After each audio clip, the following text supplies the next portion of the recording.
야고보서 2장 1절 내 형제들아 영광의 주 곧 우리 주 예수 그리스도에 대한 믿음을 너희가 가졌으니 사람을 차별하여 대하지 말라. 만일 너희 회당에 금 가락지를 끼고 아름다운 옷을 입은 사람이 들어오고 또 남루한 옷을 입은 가난한 사람이 들어올 때에 너희가 아름다운 옷을 입은 자를 눈여겨보고 말하되 여기 좋은 자리에 앉으소서 하고 또 가난한 자에게 말하되 너는 거기 서 있든지 내 발등상 아래 앉으라 하면 너희끼리 서로 차별하며 악한 생각으로 판단하는 자가 되는 것이 아니냐. 내 사랑하는 형제들아 들을지어다. 하나님이 이 세상에서 가난한 자를 택하사 믿음에 부유하게 하시고 또 자기를 사랑하는 자들에게 약속하신 나라를 상속으로 받게 하지 아니하셨느냐. 너희는 도리어 가난한 자를 엄히 여겼도다. 부자는 너희를 억압하며 걱정으로 끌고 가지 아니하느냐. 그들은 너희에게 대하여 일컫는 바 그 아름다운 이름을 비방하지 아니하느냐. 너희가 만일 성경에 기록된 대로 내 이웃 사랑하기를 내 몸과 같이 하라 하신 최고의 법을 지키면 잘하는 것이거니와 만일 너희가 사람을 차별하여 대하면 죄를 짓는 것이니 율법이 너희를 범법자로 정죄하리라.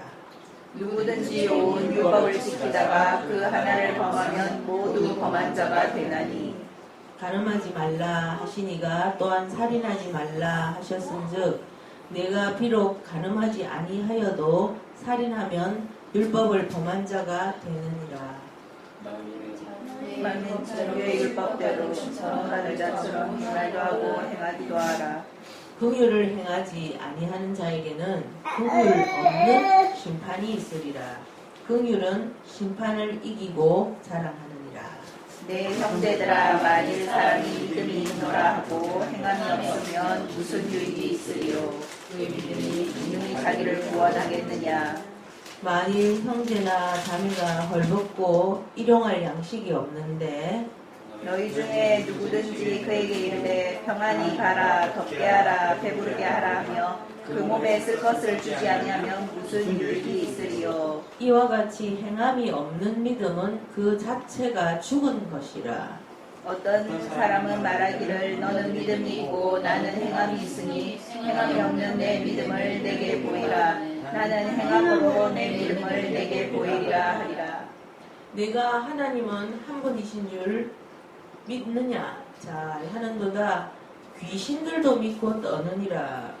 허탄한 사람아 행함이 없는 믿음이 헛것인 줄을 알고자 하느냐.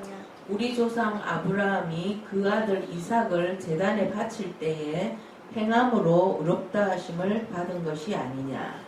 내가 보거니와 믿음이 그의 행함과 함께 일하고 행함으로 믿음이 온전하게 되었느니라. 이에 성경에 이른 바 아브라함이 하나님을 믿으니 이것을 의로 여기셨다는 말씀이 이루어졌고 그는 하나님의 벗이라 칭함을 받았나니 이로 보건대 사람이 행함으로 의롭다 하심을 받고 믿음으로만은 아니니라. 또 이와 같이 기생 라합이 사자들을 접대하여 다른 길로 나가게 할 때에 행함으로 의롭다 하심을 받은 것이 아니냐. 같이 영혼 없는 몸이 죽은 것 같이 행함이 없는 믿음은 죽은 것이니라. 아멘. 오늘 야고보서 2장 말씀 첫 부분을 우리가 보면 예수 그리스도에 대한 믿음을 너희가 가졌으니 사람을 차별하여 대하지 말라. 그 말부터 하고 있습니다. 우리가 믿음을 가진 사람은 사람을 차별하면 믿음을 가진 사람으로서의 삶이 아니죠. 특히나 오늘 여기 잘 보면은 돈 많은 사람과 돈 없는 사람을 차별을 하는 것을 이렇게 자세히 써놨습니다. 이 세상 심지어 오늘날 교회 안에서도 돈의 액수에 따라서 사람을 취급하고 대접하고 하잖아요. 우리가 뭐 호텔 같은 데도 이렇게 차 몰고 들어가면 그 파킹 이렇게 인도할 때 이렇게 차가 티코나 뭐 이상한 완전 다 떨어진 차 갖고 가면 뭐 저쪽에 대세요 막 이렇게 합니다. 좋은 차 막 이런 거 뭐 포르쉐 뭐 또 뭐 벤츠 막 이런 거 몰고 가면 막 저쪽으로 막 굉장히 조심스럽게 안내를 하고 그러죠. 그래서 심지어 이제 뭐 우리가 남자 목사님들 만나면 목사님들이 그래요. 진짜 차를 어떤 종류를 몰고 가느냐에 따라서 목사 모임에서도 심지어 목사들끼리도 차별을 받는다. 그래서 성도들이 제발 차 그래도 최소한 소나타나 뭐 에쿠는 에쿠아나 에쿠스나 그런 거라도 좀 사줬으면 좋겠다. 그런 말 들을 때 차도 없는 나로서는 참 그랬습니다만은 아무튼 우리가 사람을 차별하면 안 됩니다. 우리 예수님은 우리를 차별하지 않았잖아요. 그죠? 예수님은 그때 당시에 가장 소외된 층 여자들이죠. 그죠? 여자들 그 다음에 어린아이 그 다음 문둥병 환자들 그런 사람들도 가까이 오는 것을 금하지 마라. 그리고 또 예수님을 이렇게 보필하고 은혜 받고 정말 따라다니던 사람들 중에 많은 사람들이 여자들이었습니다. 특히 마리아라는 이름을 가진 사람들이 많더라고요.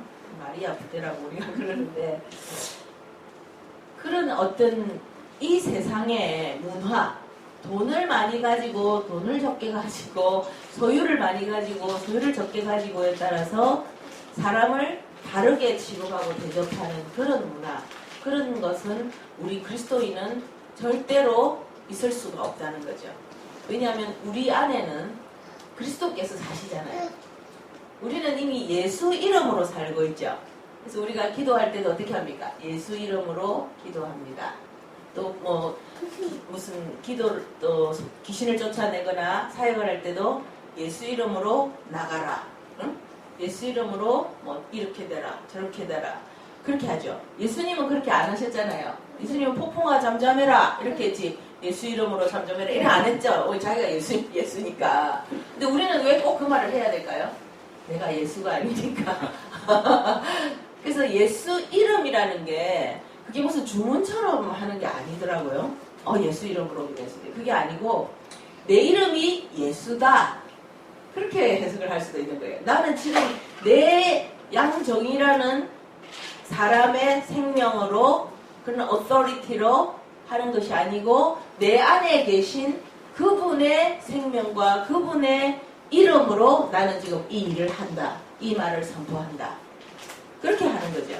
그래서 우리가 예수님을 모시고 사는 사람으로서 사람을 차별하는 이 세상 문화 절대로 교회 안에서는 일어나서는 안 됩니다. 교회 안에서는. 그리고 교회 안에서 오히려 오늘 여기 보면은 뭐라고 하냐면은 5절을 잘 보면 하나님이 세상에서 가난한 자를 택하사 그런 말을 하고 있어요. 우리 산상수훈에도 보면은 마태복음에는 마음이 가난한 자는 복이 있나니 그렇게 하고 있지만 누가복음에 가면 그냥 가난한 자는 복이 있나니 그렇게 돼 있어요. 그러면 그걸 우리가 연결해서 볼 때 마음이 가난한 자가 비교적 가난한 자들이 마음이 가난할 통계가 높다는 어떤 커넥션을 우리가 느낄 수 있잖아요. 그래서 성경에서도 뭐라고요? 부자가 되려고 애쓰지 마라. 돈은 참 일만하게 뿌리가 될 뿐이니라. 부하고자 하는 자들마다 다 멸망에 빠졌느니라. 부자가 천국에 들어가기는 낙타가 바늘 귀 구멍으로 들어가기보다 더 어려우니라. 돈과 하나님을 겸하여 섬길 수 없느니라. 그래서 성경은 돈에 대해서 많이 말하고 있는데 한 구절도 돈을 가져서 하나님께 영광이 되느니라 그런 말이 없어요. 그리고 돈을 가져서 믿음에 도움이 되느니라든지 돈으로 뭐 어떻게 하라든지 그런 말이 있어요, 없어요? 없습니다. 세상 사람들의 가치고 그 돈으로 우리 마음을 하나님께로부터 빼앗고 돌리는 자가 누구예요? 사탄이죠. 돈은 사탄이 쓰는 도구입니다. 사탄이 지가 직접 막 나타나가지고 하면 얼굴도 못생겼는데 누가 사탄을 따르겠어요? 그죠? 얼굴만 봐도 안 따라가겠다. 근데 돈이 사탄 얼굴에 딱 붙어가지고 돈으로 온몸에 붙이고 다니니까 사람들이 돈을 따라가다 보면 그 속에는 사탄이 들어있는 거예요. 그래서 교회 안에서도 저는 그래 싶어요. 교회 올 때는 너무 비싼 옷, 막 좋은 옷 입고 오는 거 좀 금지하면 좋겠어요. 자기가 집에서는 입고 부자들 만날 때는 할 수 없이 그 급수에 맞춰서 입겠지만 가난한 성도도 오잖아요. 그죠? 그걸 우리가 어떻게 유추해낼 수 있냐면은 고린도전서에 보면 성찬에 대해서 말할 때 그 바울이 너희들이 집에서 먹고 싶은 건 집에서 먹고 여기 와서는 다 같이 성찬을 떼라. 여기 와서 막 그때 어떤 상황이었냐면 부자들은 막 맛있는 거 갖고 와서 자기 그룹이 있는 거예요. 부자 그룹. 그래서 막 같이 거기서 뭐 교촌치킨 먹고 막 이러는데 이제 가난한 그룹이 또 있는 거예요. 오늘날도 똑같아요. 예전이나 교회가. 그럼 가난한 그룹들은 그냥 이렇게 배가 꼬르륵꼬르륵하고 그런 상황인 거예요. 그래서 바울이 집에서 먹어라 너희들은. 그리고 교회에서는 그런 차별된 문화를 하지 마라. 집이 없느냐 너희가. 그런 말도 하잖아요. 그래서 우리가 교회 안에서 이렇게 다른 성도들에게 내가 좋은 옷을 입었다는 우쭐함을 가진다든지 내가 좋은 차를 타고 와서 우쭐함을 가진다든지 가난한 성도는 무슨 문제가 있어서 가난한 것처럼 저건 왜 제가 맞나봐 저렇게 돈을 안 줘 하나님이 그런 시각으로 보는 경우가 너무너무 많아요. 그래서 이 세상에서도 돈 없는 사람은 치이는데 교회까지 와서도 뭔가 자기가 회개가 덜 돼가지고 내가 이렇게 복을 못 받아갖고 이 꼬라진가 이런 구석에 처박혀가 있는 이상한 분위기가 있어요. 그는 매우 성경적이지 않습니다. 이 세상의 부자에 대해서 하나님께서 말씀하실 때는 여기도 뭐라 했어요? 부자에 대해서 뭐라 했어요? 6절에 가난한 자를 업신여기고 너희를 억압하고 자기 돈을 부르고 지키기 위해서는 법정으로 끌고 간다 이렇게 돼 있어요. 여러분 부자 무섭습니다. 하나님 다 그려놨잖아요. 부자면서 인격이 정말 겸손하고 정말 나눠주고 정말 남을 섬기고 가난한 자를 멸시하지 않고 가난한 자가 가끔 자기 돈을 떼먹어도 떼어주고 하는 그런 부자 봤어요? 그런 가능성이 없습니다. 하나님은 하실 수 있죠. 그러나 그 부자들은 참 그게 받아들여지지가 않습니다. 내 생각에는 그런 마음을 계속 처음부터 가졌더라면 부자 될 수도 없었을 것 같아. 안 그래요? 계속 자기가 뭔가 모아야지 부자가 되지. 하나님이 어느 날 갑자기 자고 났더니만 갑자기 뭐 떠가지고 어제는 뻥원이었는데 그 다음날 갑자기 밀리언웨어가 되었다. 이런 거는 이해가 돼요. 그러나 자기가 계속 막 축적을 해서 부자가 됐다는 거는 그만큼 그 과정에서 나눌 수 없었던 상황들도 많았다는 거죠, 솔직히. 네. 그래서 하나님께서는 여기 뭐라냐면 가난한 자를 택하셨다.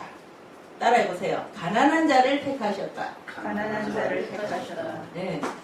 가난한 자를 택하셔서 무엇에 부유하게 하시고 믿음에 부요를 주시고. 가난한 자가 믿음이 커지겠어요? 부자가 믿음이 커지겠어요? 예를 들어서 똑같이 암에 걸렸어. 그러면 아주 비싼 병원에 갈 수 있는 부자가 믿음이 좋겠어요? 병원에 주사도 한 대 맞을 돈도 없는 가난한 자가 믿음이 좋겠어요? 가난한 자는 선택의 여지가 없어요. 기도밖에 할 게 없어요.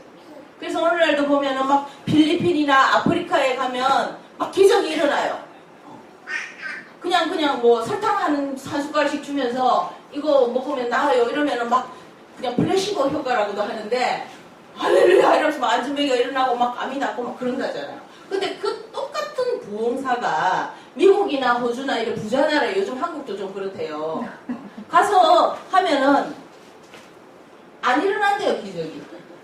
그래서 우리 뭐 한국 목사님들이, 우리 동기 목사님, 저는 안 가봤는데 필리핀을 잘 가더라고요. 왜 그러냐면 너무 재밌대요. 그냥 별거 안 해도 그냥 다 낫는데, 사람들이. 왜냐면 그 사람들이 자체가 너무 데스퍼레이트 하니까 너무너무 믿음이 좋대요. 그래서 막 집사들도 가면은 그냥 안전뱅이 일어나는 건 식은 죽 먹기래. 그래서 하나님께서 부자가 되는 걸 싫어하는 건 아니에요, 하나님께서. 하나님께서 뭐 천국은 얼마나 부자 동네인데 우리를 뭐 다이아몬드 이런 거로 다 집 지어놨다잖아요. 네? 이 세상 집값하고는 비교가 안 되는 동네인데 하나님이 왜 우리를 가난하게 내버려 두시느냐. 그때 믿음이 좋다는 거예요. 그때. 근데 나 부자도 되면서 믿음 좋으면 좋겠어. 그렇지 싶으죠? 그렇게 할 수도 있어요. 근데 믿음을 자꾸 키워가면서 돈도 부도 축적해야 돼요. 근데 믿음은 저 뒤에 갖다 놓고 자꾸 돈만 쫓아가죠? 그러면은 하나님께서 나중에 어느 순간은 아유 미안하다 좀 잠시 내가 압수해 놓을게 뺏어 가야 돼요. 그래야 믿음이 자라죠. 저도 왕창 망했잖아요, 한번. 그러니까 뭐 아프지도 않아요. 아파도 그냥 기도를 해요. 병원에 가지도 않아요. 제가 여기 오죠 오고는 병원에 안 갔어요. 뭐 여기 와서 처음에는 의료보험도 없죠. 뭐 관광비자로 왔다 갔다 하죠. 어떻게든 아프면 안 돼. 그러니까 조금만 아프려면 막 기도하고 또 절제하고 좀 많이 먹고 싶어도 아이고 많이 먹고 체할라. 그래서 굉장히 이 신앙생활에 도움이 많이 되더라고요. 그래서 하나님께서는 가난한 자를 택하셔서 믿음에 부여하게 하시는 이런 원리를 사용하신다. 그래서 가난하고 싶어요? 부하고 싶어요? 그래도 대답을 안 하네. 부하고 싶진 않죠? 저는 사실 그래요. 부하고 싶진 않아요. 그러나 제가 만약에 그 부를 감당할 수 있다면 뭐 하나님께서 시킨 대로 할 수 있는 영적인 그런 사람이 된다면 하나님 거니까 정직이처럼 할 수는 있겠죠. 그래서 우리가 믿음에 부요한 자가 되는 쪽으로 자꾸 인생을 설계해야 됩니다. 세상 돈을 많이 부욕해 하는 쪽으로 자꾸 인생을 설계하고 맨날 고민하고 연구하고 막 하는 사람 있죠? 자기 무덤을 파는 거예요. 무덤 파는 거예요. 하나님께서는 이런 가난한 자를 택하사 믿음에 부여하게 하신다. 근데 우리가 이 신앙생활을 해보면요. 남는 것도 없고 모자라는 것도 없더라고요. 항상 필요한 만큼 주셔요. 네. 그리고 소고기 사 먹을 돈 안 주고 두부 사 먹을 돈밖에 안 주면 여기는 뭐 소고기 값이나 두부 값이나 비슷하잖아요. 한국은 안 그렇잖아요. 네. 그렇다면 그냥 자기에게 맞는 단백질로 먹으면 되겠더라고요. 나 꼭 소고기, 나는 슬퍼. 왜 스테이크를 먹을까? 왜 칼질을 나는 못하고 살까? 그럴 필요가 없어요. 두부 스테이크 해 먹으면 할렐루야. 밭에 소고기다. 다 마음먹기 나름이에요. 그죠? 그렇게 해서 하나님께서 어차피 두부도 하나님께서 오러왔고 뭐 소고기도 하나님께로 왔는데 자기 마음을 항상 그 믿음으로 가지고 감사하는 마음으로 지금 내게 주신 만큼이 내게 딱 맞는 재산이다. 항상 그렇게 생각돼요. 그럼 노숙자가 불공평해요. 나는 노숙자인데 아무것도 없는데 어쩌면 그 사람은 그것이 복일 수가 있어요. 그 사람에게는 하나님께서 더 주면 하나님을 더 가까이 따라올 수 없을 수 있는 그런 문제점이 있을 수도 있어요. 그래서 우리가 구제를 할 때나 남을 도와줄 때 우리가 항상 불쌍히 여기는 긍휼의 마음을 가져야 되지만 하나님의 그 사람을 향한 하나님의 뜻을 물어보고 깨닫는 것도 참 중요할 것 같더라고요. 한번 제가 목사 안수 받을 때 우리 그 같이 동기 여자 목사님이 있었는데 우리에게 성경책을 다 이렇게 나눠주면서 그 자그마한 제자 성경이라고 하나 있었어요. 그걸 다 나눠주면서 제발 자기 기도 좀 해달래요. 그래서 왜요? 이러니까 자기가 여사장이었대요. 여사장.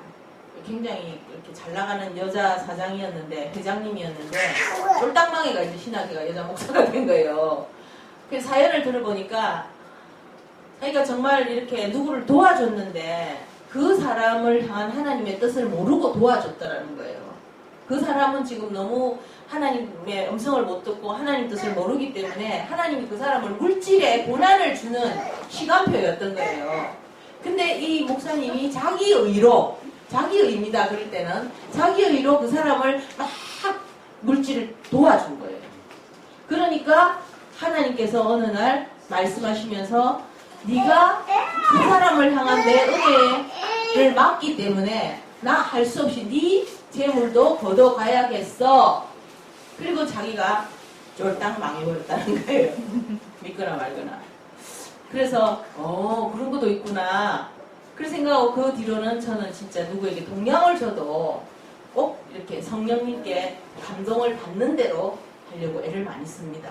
그 사람이 그 돈을 당장 받아가서 뭐 진로 소주를 한 잔 먹는지 선지국밥을 사 먹는지 나는 모르잖아요. 그래서 하나님이 어떤 때는 데리고 가서 국밥을 사줘라.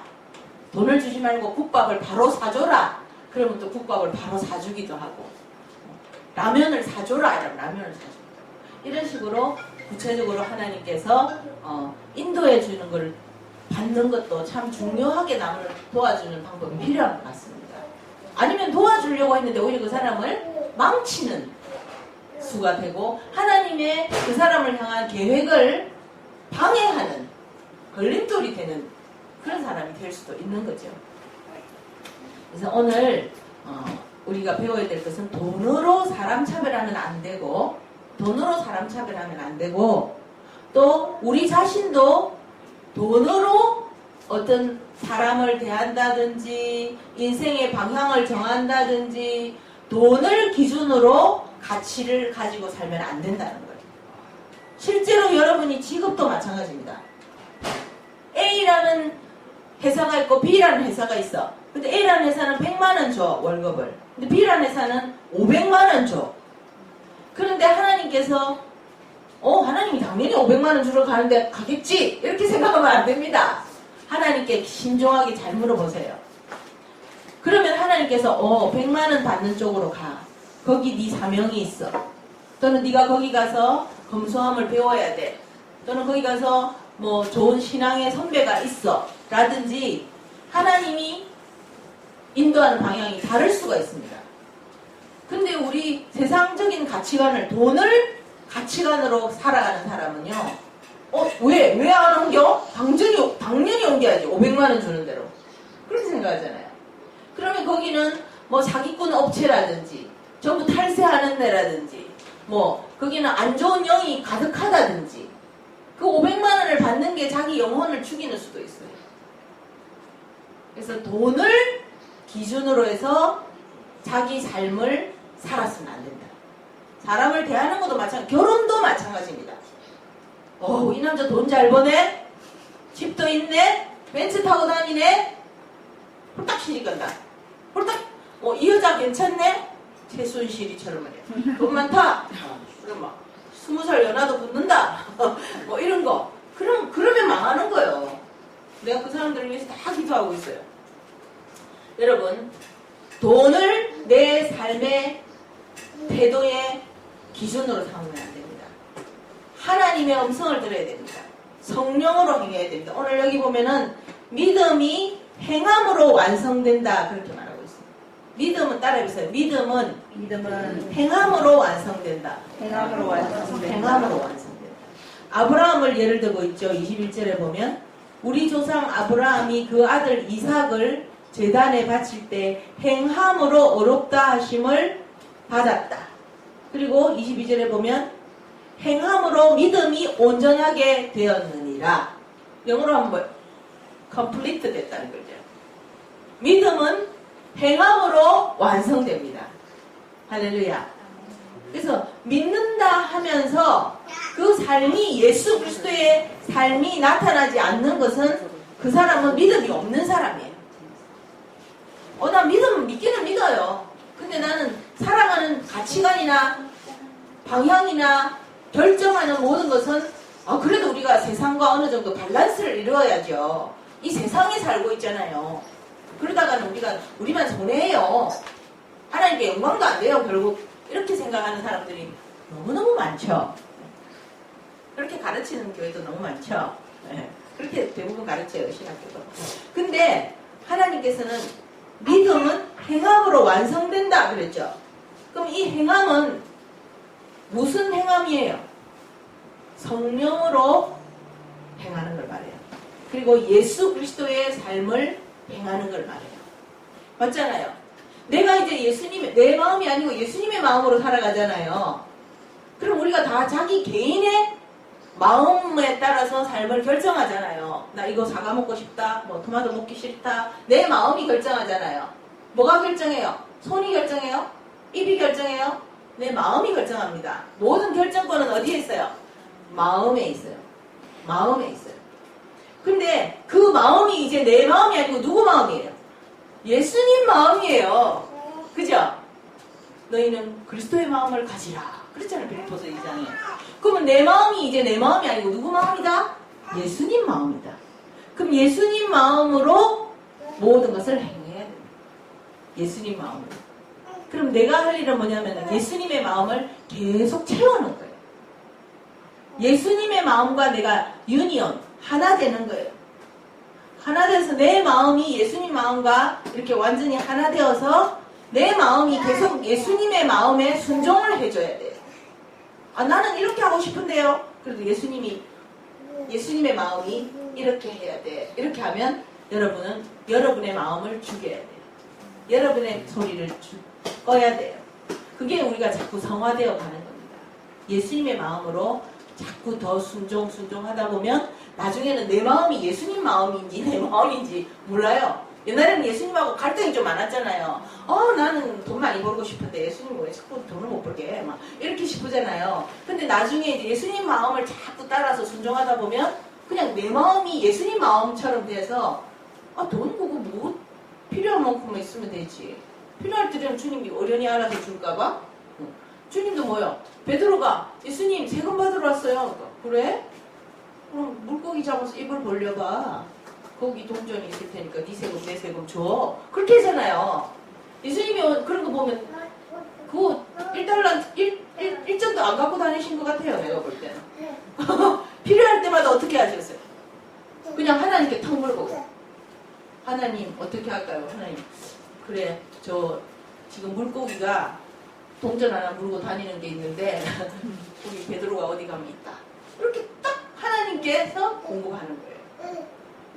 우리는 그런 믿음이 그만큼은 안 되지만 자꾸 그렇게 되는 것 같아요. 예전에는 뭐 은행에 돈을 좀 많이 쌓아놔야 마음이 편안하잖아요. 통장을 볼 때마다 마음이 기쁨이 충만하잖아요. 근데 이제 하나님과 동행하면요. 내 마음에 예수님이 계시면 기쁨이 충만해요. 그리고 두려움이 없어요. 필요하면 언제라도 주셔요. 언제라도. 내가 뭐 그 관리할 필요도 없어요. 그냥 하나님께 항상 맡겨놓고 지금 전기세 나왔어요 하나님. 뭐 제주도 지금 한국 가야 돼. 티켓 끊어야 돼요. 그러면 하나님께서 턱턱 이렇게 백지시표처럼 착착 서는 것처럼 있잖아요. 하나님이 공급하시라. 이 아브라함은 처음에는 하나님을 믿고 따라갈 바를 알지 못하고 따라 나가서 믿음을 인정받았잖아요. 근데 그때가 75살이에요. 25년 뒤에 이제 100살에 그것도 아니네 참. 최소한 이삭이 10대 후반은 됐으니까 25년 뒤에도 아니고 35년도 아니고 40년쯤 돼서요. 믿음을 완성한 건. 맞죠? 이삭을 바치라. 처음에는 아들 안 준다고 굉장히 불평을 많이 하는 믿음이었어요. 뭐 하나님이라며요. 왜 아들 안 줘요? 그렇게 했어요. 그래서 하나님께서 믿음이 어릴 때는 그걸 들어줬잖아요. 그 들어줬는데 나중에는 그 하나님이 주신 것을 다시 잡아 번제로 불살라 바쳐라. 그래서 우리한테 하나님이 주셨잖아요. 집 주셨잖아요. 근데 하나님께서 그 그거 팔아가 성도 보내라. 그렇게 하면은 헐, 줄 때는 언제고 뺏을 때 언제야. 이런 생각을 하게 될 거 아니에요. 근데 아브라함은 부인 사라하고도 의논하지 않고 그냥 그 다음날 바로 아침에 일어나가지고 아들 데리고 아들 잡으러 모리아산으로 갔거든요. 그만큼 믿음이 자란 거예요. 그 믿음이 자라서 완성된 거예요. 우리도 예수님의 마음을 받잖아요, 성령으로. 그러면 그 예수님이 내 안에서 자꾸 쉐입, 영어로 말하면 쉐입이라죠. 예수님의 형상이 자꾸 이루어집니다. 그래서 사도 바울이 뭐라 너희 안에서 일을 시작하신 이가 그날까지 완성하실 줄 내가 믿노라. 그게 뭐예요? 예수님의 형상을 우리 안에서 완성한다는 거예요. 지금 하나님께서는 우리가 새하늘 새 땅으로 들어갈 새 생명을 자꾸 기르고 계셔요. 아브라함도 40년 걸렸다니까요. 아이고 하나님이 주신 아들, 아들도 가져보니까 별거 아니네요. 가져가시려면 가져가세요. 그렇게 할 수 있는 그만큼 하나님을 믿게 돼요. 아브라함에게 차라리 집을 한 채 바쳐라 하면 얼마나 쉬웠겠어요. 재산은 얼마든지 있으니까. 그러죠. 절반이라도 바치죠. 근데 아브라함에게는 정말 바칠 수 없는 걸 바치라고 했어요. 그거예요. 사람마다 그런 게 있어요. 내가 이것만은 내려놓을 수 없다. 그게 볼 때 마지막 것이 주로 자기를 버리는 것 같아요. 자기를 버리는 거. 자기 자존심. 자기를 부인하고 그러잖아요. 이제 그게 저도 계속 이제 주님의 형상을 이루어가는 사람으로서 제일 어려운 게 나를 버리는 게 제일 어려운 것 같아요. 돈을 버리고, 가족을 버리고, 전토를 버리고, 친척을 버리고, 자식을 버리고, 부모를 버리고, 버릴 수 있어요. 오히려 버리고 싶을 때도 있어요. 너무 걸거치면. 그런데 나를 버리는 건 참. 그게 어떻게 알 수 있냐면요. 누군가 내 자존심을 건드릴 때, 내보고 잘못됐다 말할 때, 내가 실컷 잘해줬을 때 뒤통수 때릴 때, 그럴 때 마음이 상하죠. 그게 바로 나를 아직까지 덜 버린 거더라고요. 그래서 하나님께서 우리를 이렇게 계속 믿음을 이끌어 가시는데 내가 볼 땐 세상적으로는 자꾸 가난해지는 것 같아요. 예수님은 가난했잖아요. 예수님은 사실요, 인자는 머리 줄 것도 없다 그랬어요. 머리 줄 것도 없다. 노숙자다. 홈리스예요, 홈리스. 그리고 이 집에 베드로 집에 좀 있다가 저 집에 좀 있다가 이 집에서 눈치 보이면 저 집으로 갔다가 그렇게 얹혀 사는 것 같았어요. 내가 볼 때 복음서를 볼 때는. 근데 얹혀 살아도 예수님하고 있으면 든든하니까 또 좋아했겠지만 저와 여러분도 자꾸 세상적으로는 내가 소유를 내려놓고 영적으로 또 믿음이 부여한 자가 돼요. 예수님을 따라가는 삶이 확인되는 것 같아요. 그게 좁은 길인 것 같아요. 근데 저와 여러분이 조심해야 될 것은 오늘날 이 마지막 때 특히나 이때에도 그랬지만 오늘날 더 그렇죠. 마지막 때니까 굉장히 잘못된 복음이 많습니다. 교회 안에도 경영학이 도입되고 또 개인 성도의 삶도 그렇게 믿음으로만 너무 무모하게 살면 안 된다. 어느 정도는 이렇게 그러니까 우리가 겉사람이 살아오던 삶을 다 내려놓지 못하게 하고 속사람으로만 살아가고 자꾸 속사람이 예수님의 형상으로 완성돼서 그 속사람이 이 겉사람의 삶까지 이끌어 가줘야 되는데 그거를 겉사람과 속사람으로 타협하는 이런 그런 식으로 가는 수가 많아요. 그래서 참 내 마음에 정말 모든 것을 내려놓는 그 준비가 각오가 되지 않으면 진리를 바로 볼 수 없는 시간이 오는 것 같아요. 그래서 저는 그러고 싶어요. 여러분도 사랑하지만 제 영혼이 제일 구원받고 싶잖아요. 저는 아무것도 중요하지 않아요. 저는 천국 가고 싶어요. 지옥에 가고 싶지 않아요. 제 영혼이 구원받고 싶어요. 그래서 저는 정말 내 목숨이라도 내려놔야 되면 내려놓습니다. 내 영혼이 구원받아야 됩니다. 저와 여러분이 왜 오늘도 여기 모여 있습니까? 성공하려고? 세상에서? 성공해봐야 다 그렇단다니까, 이 세상은. 우리가 영혼을 구원받기 위해서. 믿음의 결국은 영혼 구원이라. 베드로가 그랬잖아요. 영혼이 구원받아야 됩니다. 항상 그것을 명심해야 돼요, 우리는. 무엇을 하든지, 언제, 어디서 무엇을 하든지 내 영혼이 구원받아야 된다. 내 영혼이 예수님을 자꾸 닮아가야 된다. 예수님의 형상이 내 안에 더 이루어져야 된다. 그걸 항상 자기 자신에게 말씀해야 됩니다. 이 길로 가면, 이 사람을 만나면, 이 파티에 가면 내 영혼이 더 예수님을 닮아갈까? 그렇다고 다 필요 없다. 나 맨날 성경 읽고 조용히 해라. 내가 성경 읽고 내 영혼이 예수님을 닮아가. 이게 아니에요. 내 영혼이 예수님을 닮아가는 예수님처럼 사는 거예요. 예수님처럼 사는 거예요. 예수님처럼 남을 섬겨주고 남의 아픔을 안아주고 또 여기 보세요. 15절에 보면은 만일 형제나 자매가 헐벗고 일용할 양식이 없으면 쓸 것을 줘야 된다 이 말이잖아요. 그죠? 기도해 줄게. 기독교인들이 제일 많이 팔아먹는 말이 기도할게요. 기도도 하지 않아요 사실. 입장 곤란하면 다 기도할게요 이렇게 말하더라고요. 제가 돈이 없어요 이러면 기도할게요. 그러고 무소식. 그래요? 돈이 없어요. 그러면 10만 원 필요해요. 그럼 제가 8만 원밖에 없어요. 8만 원 줄게. 이렇게 하는 게 성경적이죠? 그죠? 제가 옛날에 우리 한국에서 교회할 때 어떤 사기꾼이 왔어요. 사기꾼이 와서 부인이 도망갔는데 부인을 이렇게 전화로는 이렇게 뭐랄까 그 화해를 했는데 부인을 데리러 가야 된대 어디로. 그래서 버스비가 없고 구구절절히 말해서 막 자기가 막 찬양도 부르면서 믿음이 굉장히 좋은 척 하더라고요.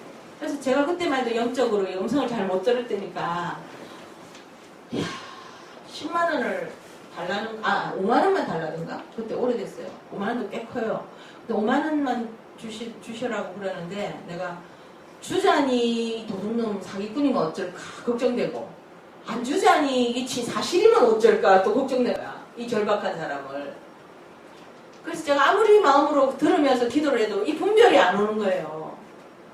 그래서 제가 자기 막 전화번호, 부인 전화번호 막 많이 적어줬어요. 꼭 갚겠다고. 부인만 오면 어떻게 된다고. 그래서 내가 돈을 8만 원을 줬어요. 5만 원을 달라는데 8만 원을 주면서 나는 당신이 거짓말 하는지 참말 하는지 사실 모르겠다고. 그런데 만에 하나 당신 사정이 정말이라면 진실이라면 당신은 얼마나 난감하겠냐고. 99%가 거짓말이 확률이 없어도 그 1%가 만약에 당신이 진짜 이런 상황에 처했다면 내가 도와야 되니까 나는 속아도 할 수 없이 주겠다고. 그래서 내가 줬어요. 그러면서 내가 가면서 이 사람이 우리가 2층 교회인데 1층 좀 내려가면서 계단에서 내보고 그때 내가 전도사였거든요. 전도사님 참 착한 분이에요. 그리고 갔어요. 그리고는 안 나타났어요. 그 전화도 내가 그러보니까 다 거짓말 안 통하는 전화였어요. 그리고 내가 저 기도를 진짜 많이 했어요. 그 사람을 위해서. 그 사람이 내가 그 말을 했잖아요. 나는 하나님의 마음으로 할 수 없이 당신의 이 사정이 진짜일까봐 도와준다. 그래서 그 말이 그 마음에서 메아리 쳐서 하나님을 만나기를. 그래도 막 찬양도 부르고 신앙을 가짜든 진짜든 아니까 하나님께서 진짜가 되게 해달라고 제가 진짜 기도를 많이 했어요. 그 사람을 위해서. 지금 좀 아마 훌륭한 사람이 되실 거예요. 그래서 우리가 남이 쓸 것을 필요로 하다면 성경에 뭐랬어요? 예수님의 설교가 그거잖아요. 오리를 가자면 심리를 가져라. 남이 네 겉옷을 가지려면 속옷을 가지려면 겉옷까지 줘라. 오른밤을 때리면 왼밤까지 내줘라. 예수님은 그렇게 말해요. 그래서 나도 5만 원 달라는데 8만 원 줬어. 네. 근데 예수님이 잘 알아보고 주라 이런 말은 또 안 했더라고요. 그래서 어쨌든 그 사람이 돈이 없으니까 왔지 있는데 왔겠어요. 거짓말이라서. 더 내처럼 속는 게 바람직하다는 말은 아니에요. 그래서 우리가 이 행함이라는 것은 사실 다른 사람의 삶의 필요를 채워주는 걸 말하는 거죠. 그게 돈일 수도 있고 사실 돈이 큽니다. 물질, 우리는 뭐니 해도 이 3차원 세계에서는 물질의 세계에 살기 때문에 뭐 아무리 믿음이 좋아도 밥 안 먹으면 배고프잖아요. 그래서 물질을 서로 나누는 거, 이게 사랑입니다. 사실 우리 이 3차원 세계에서는 물질을 나누는 게 사랑입니다. 그래서 초대교회도 물질을 나눴어요. 사랑의 그 증거로. 그래서 형제가 정말 갈 곳이 없고 먹을 것이 없을 때 자기는 배 터지게 먹고 하는 것은 맞지 않습니다. 나눠 먹어야 됩니다. 그러면 또 믿음으로 사랑으로 기도하면 그 형제와 나도 같이 하나님께서 살 길을 또 열어주셔요. 그게 이제 사랑이 기적을 낳는 거죠. 아멘. 근데 오늘날 많은 사람들이 믿음은 있는데 이 실천하는 예수님의 삶을 따라가는 사람이 너무 적은 거예요. 저부터도. 근데 말에 온전한 사람이 온전하다. 이 말이 뭐냐면 자기가 말한 대로 자기가 사는 사람이 온전하다 이 뜻이에요. 말 실수를 안 하고 뭐 끝으로만 남하고 절대 안 싸우고 뭐 예 부드럽게 이렇게 하는 게 말에 온전한 게 아닙니다. 말에 온전한다는 건 자기가 말한 것을 자기가 그대로 사는 그것이 온전하다고 말합니다. 그래서 그렇게 못 살면 말을 안 하면 되겠죠. 목사가 심판이 많습니다. 설교자가. 왜냐면 말을 하잖아요. 남에게 말을 하잖아요. 그래서 예수님도 바리새인 보고 뭐라 했어요? 너희들은 다른 사람에게 짐을 가득 지우고 너는 손것도 갖다 안 한다. 다른 사람에게 이렇게 살아라 저렇게 살아라 이렇게 살아야지 막 하면서 너는 그렇게 하지 않는다. 그래서 저도 설교하는 게 매우 무섭습니다. 갈수록. 왜냐면 야고보 사도가 그랬어요. 심판이 다음 장에 나와요. 다음 장에 바로 나와요. 바로 3장 1절에 나와요. 내 형제들아 너희는 선생된 우리가 더 큰 심판을 받을 줄 알고 선생이 많이 되지 마라. 그랬어요. 그죠? 그래서 저도 옛날에 꽤나 가르치는 은사가 있어가지고 가르치는 걸 좋아했어요. 근데 이제는 입으로 가르치지 않고 삶으로 보여주려고 제가 무척 노력을 많이 하고 기도를 많이 합니다. 사랑해라 이렇게 말하기보다 내가 사랑하는 걸 보여주는 몸으로. 주님께서 내보고 몇 년 전에 그랬거든요. 몸으로 설교해라. 생활로 설교해라. 따라해보세요. 생활로 복음을 전하자. 복음을 전하자.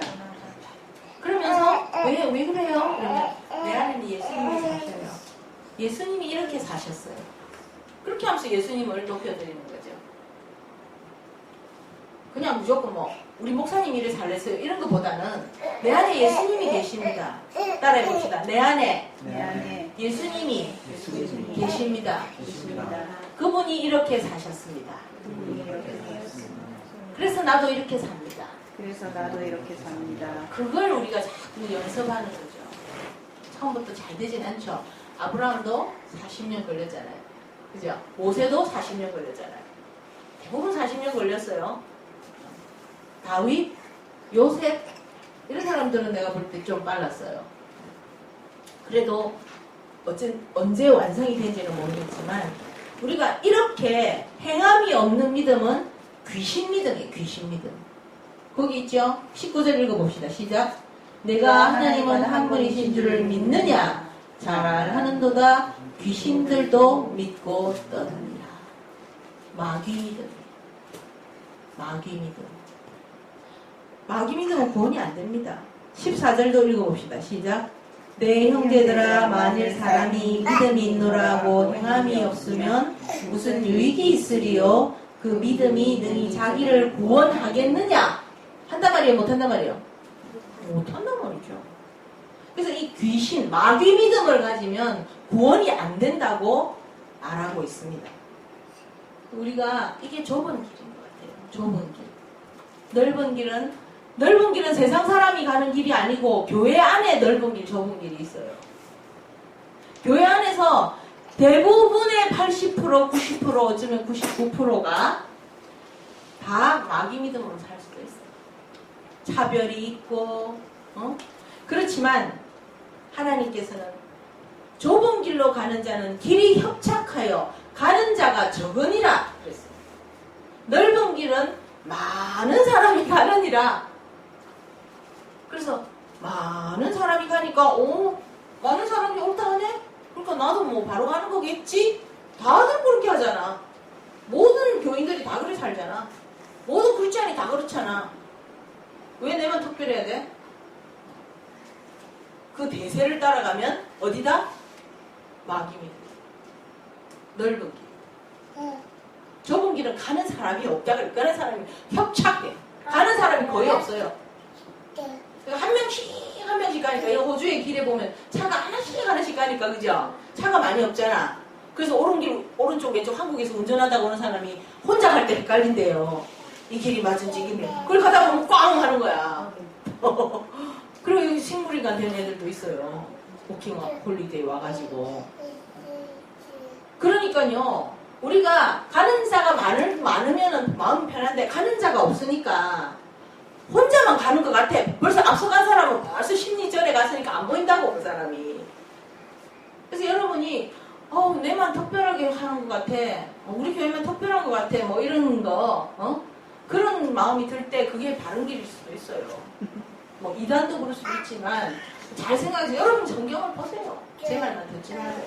나를 심판을 크게 받게 하지 말고, 여러분이 스스로 좀 보세요. 나는 성경을 수백 번 봤는데 결국은 그거더라고요. 예수님처럼 살아라. 그러려면 네가 예수님 마음으로 해야지 네 마음으로 안 된다. 그거 너무 간단해요. 전도서에 하나님은 사람을 심플하게 만들었으나 사람이 복잡하게 사는도다. 그래 돼 있어요. 그래서 이 마귀 믿음을 마귀가 교회 안에 퍼뜨립니다. 교회 안에 퍼뜨립니다. 밖에는 안 퍼뜨립니다. 밖에 사람은 아예 안 믿는데 뭐하러 마귀가 신경 써요? 다 잡아놓은 고기인데. 그 사람들은요, 밖에 예수 아예 교회 안 다니는 사람들은 하나님이 하나님이요, 마귀가 신경 쓸 필요가 없어요. 그 사람들은 그냥 자동적으로 지옥 갑니다. 관리할 필요가 없어요, 그 사람들은. 마귀가 제일 많이 관리하는 데가 어디예요? 교회죠. 교회죠. 교회 안에 관리를 해야죠. 되도록이면 한 명이라도 너무 택한 자라도 잡아먹으려고 우는 사자처럼 다니니까. 그래서 마귀가 제일 많이 관리하는 데가 어디다? 교회요. 교회. 그래서 정신 똑바로 차리지 않으면은 마귀 믿음을 갖게 돼요. 귀신 믿음. 귀신들도 믿고 떠느니라. 떨기도 한다네, 떨기도. 근데 아무리 떨어도, 아이고 하나님 무서워, 뭐 떨어도 필요 없어. 행해야 돼. 예수님처럼 사랑의 삶을 살아야 돼. 그럼 이 사랑의 삶은 로마서에 보면 성령으로 하나님의 사랑이 내 마음에 부어진다. 우린 원래 사랑이 없잖아요. 성령이 내 안에 하나님의 생명을 부어줌으로 그 생명이 내 안에서 태어나는 거예요. 여러분, 하나님이 우리는 낳았어요. 우리 낳았죠? 내가 오늘날 너를 성령으로 낳았다 그러잖아요. 그래서 너는 내 아들이 되고 나는 네 아버지가 된다. 그랬죠? 근데 짐승이나 천사나 뭐 다른 것들은 다 뭐요? 만들었죠. 하나님이. 낳았어요? 만들었어요? 만들었죠. 하나님이 낳은 자만 하나님 가족이에요. 하나님이 낳은 자만 하나님 가족이에요. 내가 낳았죠, 우리 제시를. 그러니까 우리 제시만 내 보조개 있죠. 내가 이 집을 유산을 주면 누구에게 줄까요? 제시. 여러분 아무리 사랑해도 내 유산을 안 줘요. 입양하면 줄 수 있어요. 그런데 하나님 나라도 하나님이 낳은 자에게 하나님 나라를 유산 주는 거예요. 하나님 나라를 주는 거예요. 그래서 하나님이 낳았다는 거는 내 안에 속사람이, 새 사람이 새로 탄생한 거거든요. 내 그 사람은 뭐야? 흙으로 만든 사람이야. 이미 마귀한테 잡힌 거야. 그러나 내 안에 하나님이 낳은 사람이 하나 더 태어났다고요. 알겠습니까? 근데 하나님이 이 세상에 태어나면서 하나님이 바로 낳은 분이 예수님이에요. 겉사람과 속사람이 바로 같이 탄생했어요. 근데 우리는 다 겉사람이 먼저 탄생하잖아요. 그래서 거듭난 순간이 속사람이 탄생하는 거예요. 그러면 그 속사람이 이제 예수님의 하나님이 예수님도 성령으로 낳아서 성령으로 잉태했잖아요. 그래서 예수님도 하나님이 낳은 거예요. 맏아들이에요. 그래서 맏아들. 둘째 아담이라잖아요. 그래서 예수님이 제일 큰 오빠, 큰 형님으로 하나님이 낳았어요. 그리고 우리는 그 예수님 브라더, 시스터로 다 따라가는 거예요. 그래서 예수님을 해요. 누가 내 형제 자매냐? 하나님 말씀대로 사는 자가 내 형제 자매고 부모다. 그랬잖아요. 가족이 된다 이거예요. 하나님의 생명을 가지고 하나님의 뜻대로 사는 자가 예수님하고 가족이 된다 이거예요. 그래서 천국은 가족 공동체예요. 천국은 미안하지만 가족 공동체예요. 근데 지금 예수님께서 내하고 이렇게 하나가 되셔가 유니온 하셔가지고 하나가 되셔가지고 나를 자꾸 기르고 계셔요. 우리 제임스를 우리 엄마가 이렇게 기르고 있잖아요. 그것처럼 성령이 내 안에서 말할 수 없는 단식으로 하나님 뜻대로 구하면서 하나님 마음을 성령은 아신다 그래 돼 있잖아요. 그 하나님을 나는 몰라요. 제임스는 지금 지가 뭐가 필요한지 몰라요. 쟤는. 그러니까 막 잠 오는데도 울어요. 그럼 엄마가 잠 오면 자지 왜 울어. 근데 잠 오면 잔다는 걸 몰라요. 얘는. 나 잠이 오는데 어떻게 해야 될지 몰라. 이러면 엄마가 그래 이렇게 자는 거야. 그러니까 저 잠이 들었을 때 눕혀야지. 그냥 누워갖고 눈 감고 자 이러면 그것 간단한 것도 못하고 있어요 지금. 그런 것처럼 우리가 하나님의 형상, 예수님의 형상으로 자라가는데 무엇이 필요하고 어떤 디스플린이 필요하고 어떤 학습이 필요한지 몰라요. 성령님이 자꾸 가르쳐주고 키워주고 도와주고 말할 수 없는 단식으로 하고 있다 이거예요. 이런 작업을 내 속사람에게 하고 있다 이거예요. 그래서 우리는 자꾸 속사람이 자라가야 됩니다. 그 사람은 날로 부패하고 속사람은 날로 강건하도다. 그래서 속사람이 자꾸 자라서 나중에는 흑인이 흑으로 돌아갈지니라. 이거는 흑으로 돌아갑니다. 그 사람은. 속사람은 신령한 하나님이 주시는 신령한 몸을 입고 하나님의 가족으로 영원히 들어갑니다. 가족 공동체예요. 우리는. 가족 아닌 사람은 못 들어가요. 가족은요. 피가 섞여야 가족이지 착한 일 많이 하는 게 가족이 아니에요. 그죠? 우리 집에 예를 들어서 우리 제시는 내한테 뭐 악다고 하고 그러진 절대 안 해요. 제가. 그렇지만 내한테 못되게 해도 우리 집에 살 수가 있어요. 얘는. 내 자식이니까. 그러니까 굉장히 착한 애가 있어. 너무 착해. 그래도 내 자식은 안 돼. 이렇게. 나 착한데 좀 살게 해줄 거야. 살게 해주면 안 돼요. 착한데 좀 내 이 집에 착한 거하고 내가 무슨 가족이 돼요. 율법으로는 못 갑니다. 생명으로 가지. 하나님의 그 생명을 받아야 돼요. 가족이 돼야 돼요. 가족이 가는 데가 천국이에요. 할렐루야. 우리는 천국에 다 올인하면 영원한 가족이 되는 거예요. 영원한 가족. 얼마나 신나요. 그래서 형제가 힘이 들고 그 형제가 이 세상에서 왜 못 살까요? 왜 가난할까요? 이 세상에서 살아가는 지식이 부족해서 그래요. 돈 버는 법을 모른다든지 뭐 몸이 좀 안 좋다든지 뭐 그런 게 있거든요. 그러면 그 형제를 우리 영원한 가족이야. 영원한 하늘 가족이야. 그걸 알면은 내 돈이 아깝지 않아요.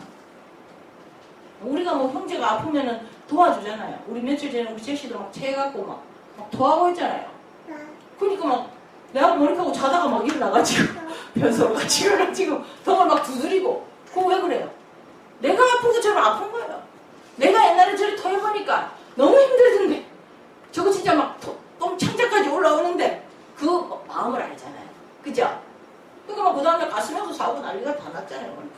그러니까. 왜 내가 그 같은 영적인 가족으로서 또 그런 경험을 해본 사람으로서 그 아픔을 같이 느끼는 거예요. 아픔을 같이 느껴야 한 몸이죠. 여러분 이빨 꼬집으면 이빨 안 아파요? 이빨 꼬집는데 이빨이 고소해. 이쪽이 꼬집히네. 이렇게 안 하잖아. 온몸이 괴롭잖아. 형제가 아프고 슬프면은 내가 같이 아프고 슬퍼야지 이게 우리가 예수 안에 한 몸인 거죠. 막 비난하고 쟤는 왜 저런데 또? 쟤는 어쩌다 저리 망했대? 막 이렇게 하지 말고 저도 옛날엔 그런 적이 있어요. 그러나 주님의 사랑으로 한 몸이 된 사람은 그러지 않게 돼요. 그래서 우리가 행함으로 가야 되는데 이 행함은 바로 사랑이다. 그래서 한 번 더 봅시다. 베드로후서 보고 마치겠습니다. 베드로후서 1장에 보면은 나와 있잖아요. 1장 4절부터 9절까지 우리 한번 읽어볼까요? 베드로후서 1장 4절부터 9절 시작. 이로써 그 외롭고 지극히 큰 약속을 우리에게 주사 이 약속으로 말미암아 너희가 정욕 때문에 세상에서 썩어질 것을 피하여 신성한 성품에 참여하는 자가 되게 하려 하셨느니라. 그러므로 너희가 더욱 힘써 너희 믿음의 덕을, 덕의 지식을, 지식의 절제를, 절제의 인내를, 인내의 경건을, 경건의 형제 우애를, 형제 우애의 사랑을 더하라. 이런 것이 너희에게 있어 족한즉 너희로 우리 주 예수 그리스도를 알기에 게으르지 않고 열매 없는 자가 되지 않게 하려니와 이런 것이 없는 자는 맹인이라 멀리 보지 못하고 그의 죄가 깨끗하게 된 것을 잊어버렸느니라. 아멘. 여기 보면은 지극히 큰 약속을 우리에게 보배롭고 지극히 큰 약속을 우리에게 주셨는데 이 약속이 뭐냐면은 세상에서 썩어질 정욕을 버리고 신의 성품에 참여하게 하는 것이 하나님의 약속이에요. 맞죠? 이걸 위해서 하나님이 우리를 낳아주시고 자기의 생명을 넣어주셨어요. 그래서 그 생명은 하나님의 생명은 죄를 짓는 생명이 아닙니다. 우리가 죄를 짓도록 내버려두는 시시한 생명이 아니에요. 죄를 이길 수 있는 힘이 있는 생명입니다. 할렐루야. 아멘. 예수님이 그래서 내가 세상을 이겼다. 예수님의 생명을 가진 사람은 세상을 이깁니다. 세상을 이긴다는 건 뭐예요? 죄를 이긴다는 거예요. 아멘. 바로 나 자신의 정욕을 이긴다는 거예요. 그래서 이기는 자는 내가 천국의 낙원의 과실을 먹게 하리라. 이기는 자는 내가 새 흰 돌을 주리라. 이기는 자에게는 둘째 사망에 들어가지 않게 하리라. 여기저기 쭉 나오잖아요. 그 이기는 게 뭐예요? 세상을 이기는 자입니다. 그게 약속이에요. 근데 이 약속을 받은 우리가 주님의 하나님의 그 생명, 영원한 죄를 이기는 생명을 받은 우리가 신의 성품, 신성한 하나님의 예수님의 성품으로 완전히 형상이 내 안에서 이루어지기까지 단계가 있다 이거예요. 그 단계가 뭐냐면 믿음의 덕, 그 다음 지식, 절제, 인내, 경건, 형제우애, 사랑 이렇게 올라갑니다. 이게 이제 자라가는 거예요. 그래서 믿음으로 시작합니다. 그러나 사랑으로 완성됩니다.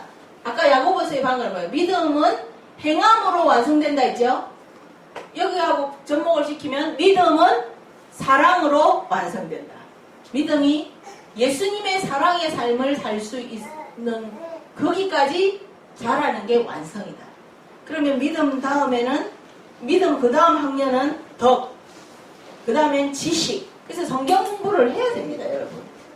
하나님의 말씀을 지식을 세상 지식만 배울 게 아니라 세상 지식은 솔직히 안 배워도 관계없어요. 대충 살다 가도 돼요. 그러나 하나님의 지식을 배워야 이 지식 단계를 지나가야 절제가 옵니다. 하나님의 말씀의 지식을 아는 만큼 자기가 절제할 수 있어요. 죄를 이길 수 있고. 그러면서 인내를 배우게 되고. 그리고 그 인내를 하면서 인내가 어느 정도 돼야 경건한 삶이 됩니다.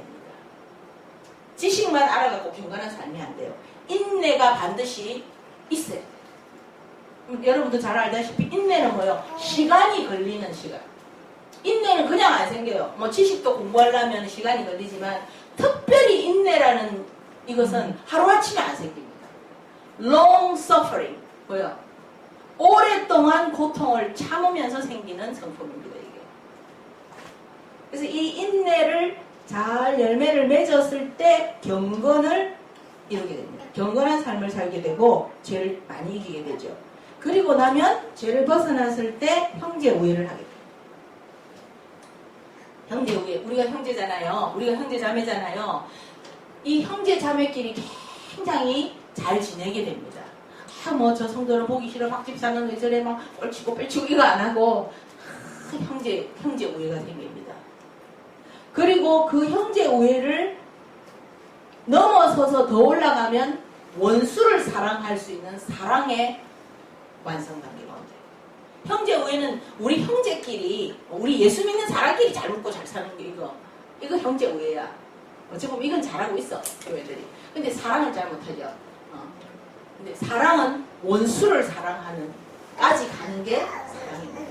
자기하고 안 맞는 사람, 자기를 공격하는 사람, 자기에게 겉옷 속옷 벗어달라는 사람, 어룻밤을 때리는 사람, 잘해주도 건방지고 감사할 줄 모르고 도로 뒤통수 때리는 사람, 이런 사람을 포용하고 기도하고 기다려주고 오래 참고, 사랑은 오래 참고, 우리 오늘 노래 불렀죠? 그런 사람을 향해서 이 사랑을 하는 거예요. 그 상대가 잘해주는데 내가 오래 참을 게 뭐 있어요? 기분 좋지. 상대가 분명히 안 좋은 상대니까 이 말이 나오지. 오래 참는 거지. 오래 참는다니까. 그래서 이 사랑을 완성하면서 사는 것이 약속이고 열매다. 8절에 뭐라 되어 있어요? 게으르지 말고 열매 없는 자가 되지 않게 해라. 이런 것이 없는 자는 맹인이다. 이렇게 되어 있어요. 9절. 여러분 중요한 말입니다. 맹인이다. 그리고 자기 죄가 예수 그리스도의 보혈로 씻어진 것을 까먹은 자다. 한마디로 대속의 은혜를 까먹은 자다. 이 구원이 힘들다는 말이죠. 그리고 이제 11절을 읽어보세요. 이같이 우리 주 예수 곧 구주 예수 그리스도의 영원한 나라에 들어감을 넉넉히 주시리라. 이렇게 자꾸 하는 자는 넉넉히 들어갑니다. 카트라인에 모가지 걸고 들어가는 게 아니고 넉넉히 들어간다. 그리고 그 10절에도 보면은 이런 것을 행한 즉 실족하지 아니하리라. 이렇게 돼 있어요. 안 행하면 실족할 수 있단 말이죠. 그래서 넉넉히 들어가는 저와 여러분이 되기를. 우리 교회는 제가 기도가 그겁니다. 넉넉히 들어가는 성도들 되게 하소서.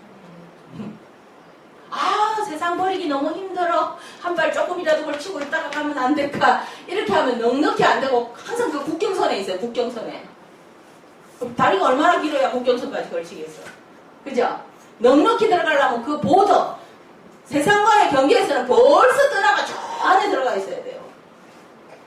같은 믿는 사람이 봐도 좀 너무 광신 아니야 저거? 이렇게 싶을 정도로 예수 그리스도를 본받아가는 삶을 살 때 넉넉히 들어간다. 그런 두려움이 없어요. 주님이 언제 오시더라도 내일이라도 빠방 나팔 불어도 나는 가지. 그 마음에 넉넉함이 있습니다. 지금 오시면 안 되는데 이런 마음 없어요. 할렐루야. 넉넉히 들어갑시다. 우리 서로 인사합시다. 시작. 넉넉히 들어갑시다. 넉넉히 들어가려면 이렇게 믿으면서 사랑까지 완성하는 노력을 계속 우리가 하기를 서로 격려합시다. 아멘. 아멘. 기도합시다.